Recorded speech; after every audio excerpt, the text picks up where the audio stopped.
Happy நான். அம்மா okay சொல்லிட்டாங்க அரசியலுக்கு வர்றதுக்கு. இப்போ நான் தாய்க்கு நிகரான்னு நினைக்கிற என் ரசிகர்கள் கேட்குறேன், நான் அரசியலுக்கு வரலாமா? இதை பார்த்துட்டு இருக்கிறவங்களுக்கு, இந்த மக்களை கேட்குறேன், நான் அரசியலுக்கு வரலாமா? அந்த தகுதி எனக்கு இருக்கா? நீங்களும் சொல்லுங்கள். இந்த வீடியோ பார்த்துட்டு இருக்கவங்க கமெண்ட்ஸ் போடுங்க. பசங்களா, இவங்க தான் என்னுடைய 22 வருஷத்தினுடைய உழைப்பு. அரசியலுக்கே வராமல் மக்களுக்கு நான் செஞ்ச சேவை உங்கள் கண்ணு முன்னாடி நிப்பாட்டியிருக்கேன். இப்போ உங்கள் வயசு என்ன? 22 வயசாகுது. ஒரு வயசில் என் கையில் வந்தார் இவர். அந்த ஃபோட்டோவை நீங்களே பாருங்கள். இப்போ 22 வயசு.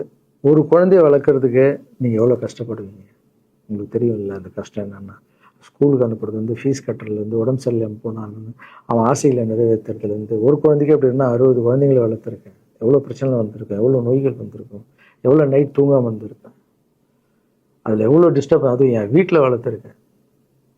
இதெல்லாம் எதுக்கு பண்ணேன்னா, எந்த ஒரு எதிர்பார்ப்பும் இல்லாமல் கடமை செய் பலனை எதிர்பார்க்காதன்ற அந்த வார்த்தை எனக்கு ரொம்ப பிடிக்கும். அதுக்காக செஞ்சுருக்கேன், என் மக்களுக்காக செஞ்சுருக்கேன். ஏன்னா மக்கள் தான் என் படத்தை வந்து பார்க்குறாங்க. மக்களால் தான் நான் கார் வாங்குகிறேன், வீடு வாங்குகிறேன், சந்தோஷமாக இருக்கேன். அவங்களுக்கு இந்த சொசைட்டிக்கு நான் ஏதாவது பண்ணணும். அரசியலுக்கு வர்றதுக்கு முன்னாடியே பண்ண விஷயங்கள் பார்த்தீங்கல்ல. 22 வருஷம் உழைச்சிருக்கேன். ஒரு கதை ஒன்று சொன்னால, 2 வேலைக்காரங்க இருந்தாங்கன்னு. சின்சியராக யாருக்கும் ஜால்ரா அடிக்காமல் எதுவும் பண்ணாமல் என் தொழிலுக்கு தர்மமாக, என் மக்களுக்கு தர்மமாக என்ன பண்ணணுமோ 22 வருஷம் உழைச்சி உங்கள் கண்ணு முன்னாடி நிப்பாட்டிட்டேன். அந்த ஓனர் ஒரு பலன் கொடுத்தார்ல, அந்த ஓனர் யார் தெரியுமா? கடவுள்.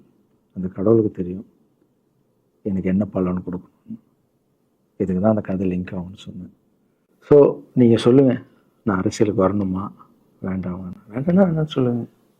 வாப்பா, வாடாகண்ணா, வா நண்பா, வாங்கண்ணா அப்படின்னு சொல்லுங்கள். என் முடிவை நான் உங்களுக்கு சொல்கிறேன்.